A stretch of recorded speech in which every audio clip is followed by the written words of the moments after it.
आज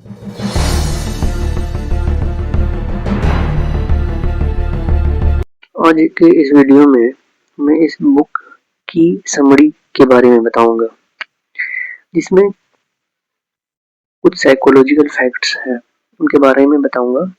तो पहला साइकोलॉजिकल फैक्ट से शुरू करते हैं। पहला साइकोलॉजिकल फैक्ट है नैरेटिव बायस, जिसे कथात्मक पूर्वाग्रह कहते हैं। यह एक मनोवैज्ञानिक स्थिति है जिसमें हमारा दिमाग जानकारी को तथ्यों के बजाय एक कहानी के रूप में देखना पसंद करता है। इसका रियल एग्जाम्पल है सफल लोगों की कहानियां। सर्वाइवरशिप बायस, हम अक्सर सुनते हैं कि स्टीव जॉब्स और मार्क जुकरबर्ग ने कॉलेज छोड़ दिया और अरबपति बन गए, इसलिए सफल होने के लिए डिग्री की जरूरत नहीं है। और बायस इसका यह है कि यह कहानी अच्छी लगती है और दिमाग इसे फार्मूला मान लेता है। हकीकत में हम उन लोगों की कहानी नहीं सुनते जिन्होंने कॉलेज छोड़ा और नाकाम रहे।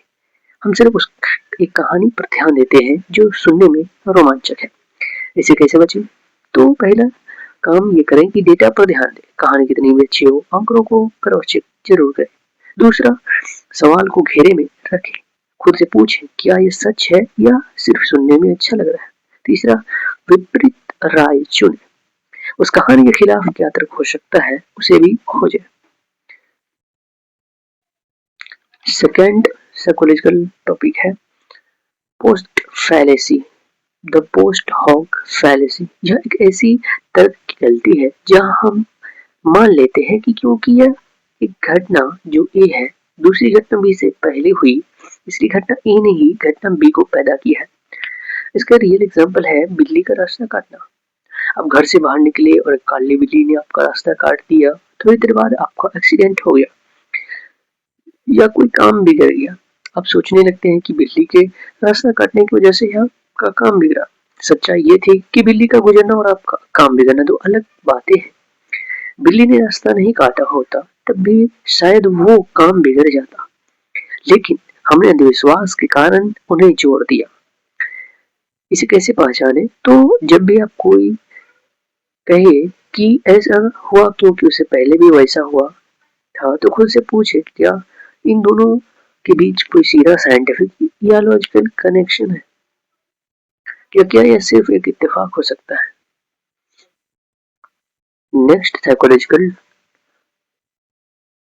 इफेक्ट या टॉपिक कह सकते हैं वो है Benjamin Franklin effect. Benjamin Franklin effect एक साइकोलॉजिकल फेनोमेनन है जो थोड़ा अजीब लग सकता है, क्योंकि इसमें यह कहा गया है कि अगर आप किसी से कोई छोटी हेल्प मांगते हैं तो वो इंसान आपको और ज्यादा पसंद करने लगता है। ये एक इफेक्ट है जो कहता है कि जब कोई हमारी मदद करता है तो उसका दिमाग उन्हें कन्विंस करता है कि मैंने इसकी हेल्प की, इसका मतलब जरूर ये इंसान अच्छा होगा या मेरा दोस्त होगा। आप इसे कैसे इस्तेमाल कर सकते हैं? तो चलिए बताते हैं। नए दोस्तों के साथ किसी पार्टी में किसी से पेन मांगना या रास्ता पूछना, रिलेशनशिप में अपने पार्टनर से कोई छोटी सी एडवाइस मांगना, नेटवर्किंग में किसी सीनियर से उनका एक्सपीरियंस शेयर करने की रिक्वेस्ट करना। यहाँ पर ध्यान यही देना है कि हेल्प हमेशा छोटी चीज की मांगे। अगर बड़ी चीज की हेल्प मांगने लगे तो सामने वाला इंसान इरिटेट हो जाएगा और ये इफेक्ट वर्क नहीं करेगा। नेक्स्ट साइकोलॉजिकल टॉपिक है the illusion of external agency. इसमें यह होता है कि एक ऐसी स्थिति होती है ये जहां एक व्यक्ति को लगता है कि उसके अपने काम, विचार, ये शारीरिक हलचल उसके कंट्रोल में नहीं है, बल्कि कोई बाहरी ताकत उन्हें कंट्रोल कर रहा है। असल में वो काम इंसान खुद ही कर रहा होता है, लेकिन उसके दिमाग में उस एक्शन की ओनरशिप लेने से इनकार हो जाता है। ये होता क्यों है? ये होता इसलिए क्योंकि जब हम कोई एक्शन करते हैं और जो उसका रिजल्ट, जो आउटकम आता है, तो उन दोनों के बीच में ब्रेन लिंक नहीं कर पाता, जिससे हमें ये नहीं लगता है कि ये मैंने किया है या मुझसे हुआ। और इससे कैसे बचना है वो बताता हूँ। पहले लॉजिक का इस्तेमाल करें, क्वेश्चन पूछें, क्यों हुआ, कैसे हुआ, किस वजह से हुआ। और दूसरा माइंडफुलनेस और बॉडी अवेयरनेस। इसमें यह करें कि हमेशा अवेयर रहें, प्रेजेंट मोमेंट में रहें, क्या हो रहा है उसको ऑब्जर्व करें। तीसरा, स्ट्रेस और थकान कम करे। स्ट्रेस और थकान के जरिए हमारा माइंड एक्टिवली परफॉर्म नहीं कर पाता है, जिससे हमें ऐसा लगता है। चौथा, अंधविश्वास से दूर रहे। ये सब करके आप इस इल्यूजन से बच सकते हैं। नेक्स्ट है बैकफायर इफेक्ट।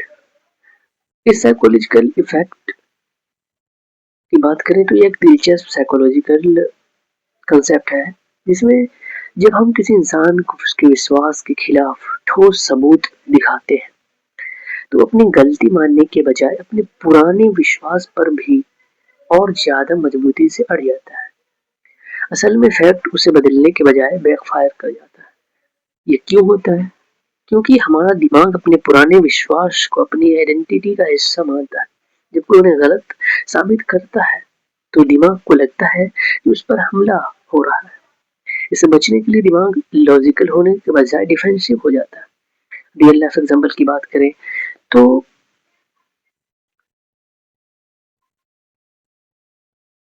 डाइट और हेल्थ के बारे में, मान लीजिए कि आपका एक दोस्त है जो मानता है कि सिर्फ सलाद खाने की वजह से वजन कम होता है, और आपका आर्गुमेंट है कि साइंटिफिकली बताते हैं कि सिर्फ सलाद काफी नहीं है। दिमाग और शरीर को प्रोटीन और हेल्दी फैट्स की भी जरूरत होती है, और सिर्फ सलाद खाने से मसल लॉस हो सकता है।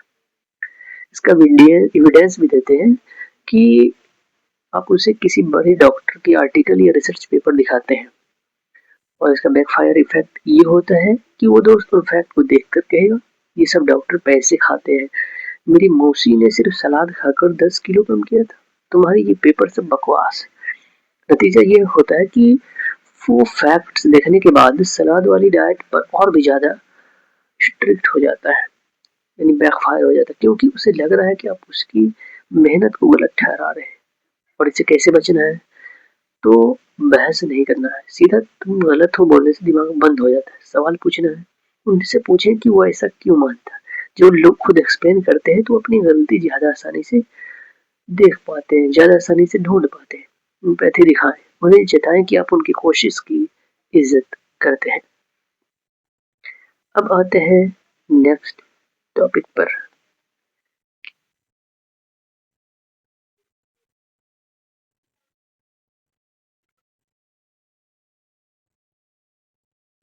नेक्स्ट टॉपिक है मिस एट्रीब्यूशन ऑफ अराउजल। ये एक साइकोलॉजिकल प्रोसेस है जहां लोग अपनी शारीरिक उत्तेजना यानी फिजिकल अराउजल का गलत कारण समझ लेते हैं। असल में हमारा दिमाग कभी कभी धोखा खा जाता है कि हम जो महसूस कर रहे हैं, जैसे कि दिल का धड़कन तेज होना, वो किसी एक वजह से ही है, जबकि वो असलियत में किसी और वजह से हो रहा होता है। इसे आसान भाषा में समझने के लिए नीचे दिए गए कुछ पॉइंट बताता हूँ। जैसे कि आप मूवी देखने गए, तो उसमें कुछ डरावने सीन्स होते हैं, है कि नहीं? तो उसे देखने के बाद आपका दिल तेज तेज धड़कने लगता है, पसीना आने लगता है, आपके रोंगटे खड़े हो जाते हैं। तो और हमारा माइंड ये नहीं सोचता है कि मैं रात दिन फिल्म की वजह से धड़क रहा है। इसकी वजह वो उस फीलिंग को अपना पार्टनर से जोड़ देता है, और इसका रिजल्ट ये आता है कि हमें लगता है कि हमारा दिल इसलिए धड़क रहा है क्योंकि अपने पार्टनर की तरफ बहुत ज्यादा अट्रैक्टेड है, या उससे प्यार हो रहा है। असलियत में वो धड़कन डर की वजह से थी, लेकिन हमने उसे रोमांस समझ लिया। यही साइकोलॉजिकल फैक्ट होता है। ये काम कैसे करता है? तो साइकोलॉजी के मुताबिक हमारी बॉडी जब एक्साइटेड या अराउज्ड होती है, तो सिम्टम लगभग एक जैसे होते हैं, जैसे दिल की धड़कन बढ़ना, सांस तेज होना, और शरीर में थरथराहट।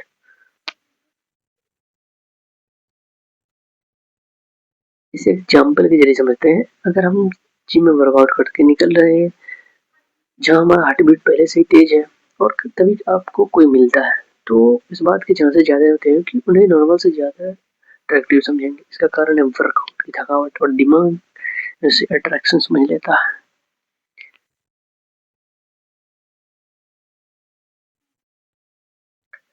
नेक्स्ट इफेक्ट है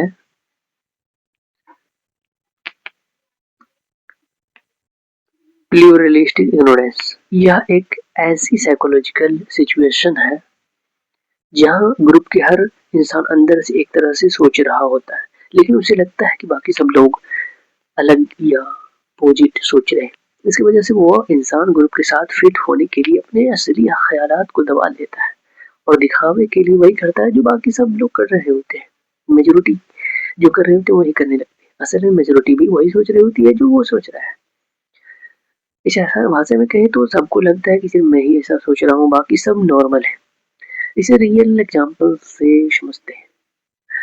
जैसे हम लोग क्लासरूम में पढ़ रहे होते हैं और कोई हमारा डाउट होता है टीचर से क्वेश्चन पूछने के लिए, पर हमें लगता है कि ये डाउट सबका क्लियर है और कोई नहीं पूछ रहा, पर डाउट सबका रहता है और सब यही सोच रहे थे होते हैं जैसा आप सोच रहे हैं कि ये सिर्फ मेरा ही डाउट है और कोई नहीं पूछ रहा। यही समझ के मेजोरिटी नहीं पूछ रहे हैं सवाल तो आप भी नहीं पूछते हैं।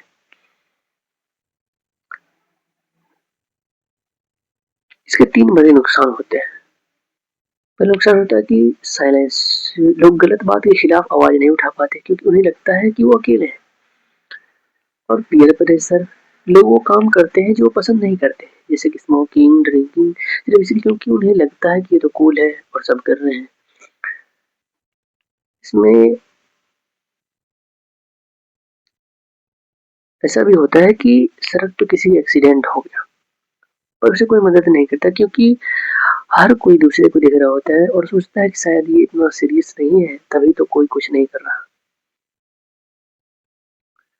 नेक्स्ट टॉपिक है नो ट्रू स्कॉटमैन फैलेसी, और ये एक लॉजिकल एरर है जहाँ कोई इंसान अपनी किसी जनरल क्लेम दावे को बचाने के लिए उनकी डिफिनेशन ही बदल लेता है ताकि सामने वाले की काउंटर आर्गुमेंट गलत साबित हो जाए।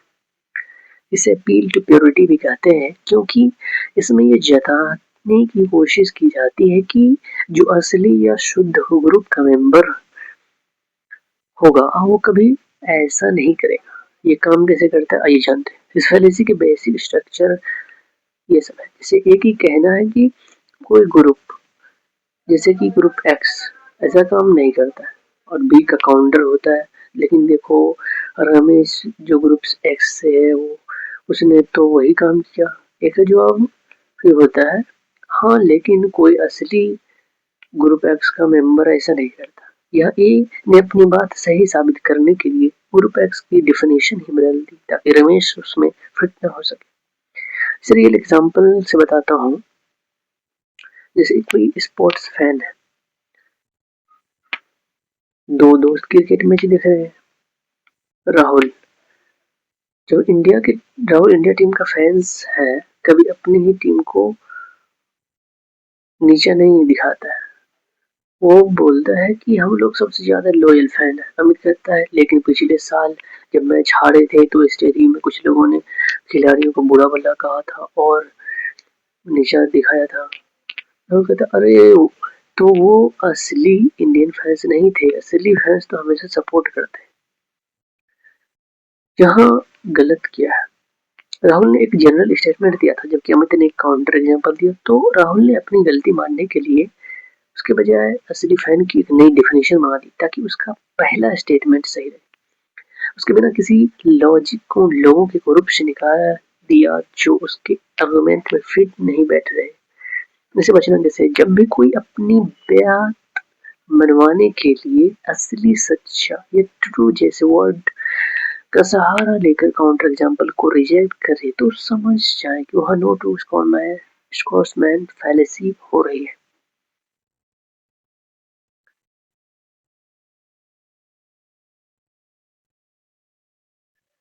नेक्स्ट टॉपिक है the illusion of asymmetric insight. यह एक साइकोलॉजिकल कॉग्निटिव बायस है। इसका मतलब यह है कि हमें लगता है कि हम दूसरों को उनकी खुद की से बेहतर जानते हैं, लेकिन हमें यह भी लगता है कि दूसरे लोग हमें कभी पूरी तरह नहीं समझ सकते। सीधे शब्दों में हमें लगता है कि हम दूसरों के दिमाग के अंदर झांक सकते हैं, लेकिन दूसरे लोग हमारे लिए अंधे हैं।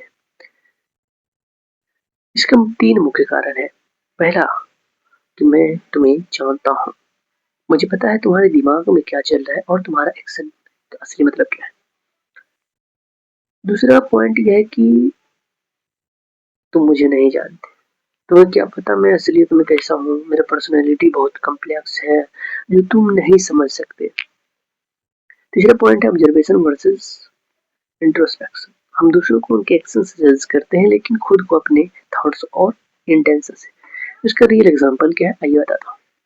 एक कपल की लड़ाई हो रही है, हस्बैंड सोचता मैं जानता हूँ ये मुझसे नाराज क्योंकि मैं लेट है, ये एसिमेट्रिक इंसाइट। वो हस्बैंड ये सोचता है मेरी पत्नी तो समझ ही नहीं आता मैं कितना प्रेशर में काम कर रहा हूँ, वो मुझे कभी नहीं समझ पाई। और हम ऐसा करते क्यों? हम अपने थॉट्स को एक्सेस कर सकते हैं इसलिए हमें अपनी कॉम्प्लेक्सिटी दिखती है, लेकिन दूसरों के सिर्फ एक्शन दिखते हैं इसलिए हम उन्हें एक बॉक्स में फिट कर देते हैं। इसका निष्कर्ष ये होता है कि ये इल्यूजन हमें दूसरों के प्रति जजमेंटल बनाता है और कम्युनिकेशन में रुकावट पैदा करता है।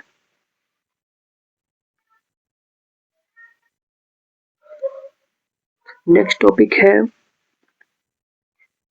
इनक्लोथ्ड कॉम्बिनेशन। ये एक साइकोलॉजिकल कॉन्सेप्ट है जो बताता है कि हम जो कपड़े पहनते हैं उसका सीधा असर हमारी सोच, थिंकिंग, भावनाओं और काम करने के तरीके पड़ता है। सरल शब्दों में कहें तो सिर्फ कपड़े आदमी को नहीं बनाते बल्कि कपड़े हमारे दिमाग को भी कंट्रोल करते हैं। ये काम कैसे करता है? इसका दो मुख्य पहलू फैक्टर होता है। पहला, कपड़ों का सिंबॉलिक मतलब। हम उस ड्रेस को किसी चीज से जोड़कर देखते हैं, जैसे वर्दी, एप्रॉन, ये सब कपड़ों को पहनने का अनुभव। जब हम उन्हें पहनते हैं तो हमारा दिमाग उस रोल को अपना लेता है। जैसे कि डियर एग्जाम्पल समझते हैं, आपको बताया गया है कि एक डॉक्टर का कोट है, इसे पहनने के बाद आप ज्यादा सावधान, केयरफुल, ध्यान देने वाले, अटेंटिव और जिम्मेदार महसूस करेंगे। रिसर्च दिखाती है कि ऐसे में लोग मुश्किल टास्क में कम गलतियां करते हैं। अगर वही सेम कोट आपको देखकर कहा जाए कि एक पेंटर का कोट है तो आपका दिमाग उतना अटेंटिव नहीं होगा बल्कि शायद ज्यादा क्रिएटिव महसूस करेगा। इसका क्या फायदा होता है? कॉन्फिडेंस बढ़ाने के लिए फायदा होता है। इम्पोर्टेंट मीटिंग में वो कपड़े पहन के जाना चाहिए जिसमें आप पावरफुल महसूस करते हैं। फोकस बढ़ाने के लिए वर्क फ्रॉम होम करते वक्त वही फॉर्मल कपड़े पहने जो ऑफिस में पहनते हैं, जिससे हम आपकी प्रोडक्टिविटी बढ़ सकती है। नेक्स्ट साइकोलॉजिकल टॉपिक है डी इंडिविजुएशन। यह एक साइकोलॉजिकल कॉन्सेप्ट है जिसमें एक व्यक्ति इंडिविजुअल अपनी पहचान और सेल्फ अवेयरनेस खो देता है जबकि वो किसी बड़े ग्रुप या भीड़ का हिस्सा होता है। सरल शब्दों में, जब आप भीड़ में होते हैं तो आपको लगता है कि आप कोई पहचान नहीं रहा है, इस वजह से आप वो काम भी कर देते हैं जो आप अकेले होने पर कभी नहीं करते। डी इंडिविजुएशन के तीन बड़े कारण हैं। गुमनाम, जब आपको लगे कि आप भीड़ में चुप गए हैं और कोई आपको जज नहीं कर रहा। दूसरा है डिफ्यूज रिस्पॉन्सिबिलिटी, आपको लगता है कि अगर कुछ गलत हुआ तो आपको जिम्मेदार नहीं ठहराएगा कि सिर्फ आप ही इसमें शामिल है। तीसरा ग्रुप साइज, जितना बड़ा ग्रुप होगा इंडिविजुएशन उतना ही ज्यादा होने का चांस रहेगा। रियल लाइफ एग्जांपल के बारे में बताऊं तो स्टेडियम में ऐसा होता है, मानो एक बहुत बड़ा क्रिकेट या फुटबॉल मैच चल रहा है। एक फैंस का ग्रुप है जो अकेले में बहुत तमीज से रहता है, लेकिन स्टेडियम में जब उनकी टीम हारने लगती है तो वो भीड़ में जोश में आकर गाली गलौज करने लगते हैं, ग्रुप पर बोतलें फेंकने लगते हैं या कुर्सी तोड़ने लगते हैं। यहाँ डी इंडिविजुएशन काम करता है कि जब वो इंसान जो कुर्सी तोड़ रहा है वो घर पर कभी ऐसा नहीं करता, लेकिन स्टेडियम में जो भीड़ है हजारों लोगों की, उसमें वो उसे कौन नहीं देखेगा, उससे उसका डर खत्म हो जाता है और वो वही करने लगता है जो पूरी भीड़ कर रही है। तो ये कुछ साइकोलॉजिकल फैक्ट थे और बाकी के बचे हुए साइकोलॉजिकल फैक्ट्स की डिस्कशन हम अगले वीडियो में करेंगे। So thanks for watching my video. इस वीडियो को देखने के बाद आपको सबसे बढ़िया टॉपिक कौन सा लगा और कौन से टॉपिक को आप रियल लाइफ में इस्तेमाल करना चाहते हैं और कौन से टॉपिक आप पहले जानते हैं, उसे कमेंट में बताएं और वीडियो को लाइक करें, शेयर करें और चैनल को सब्सक्राइब करें।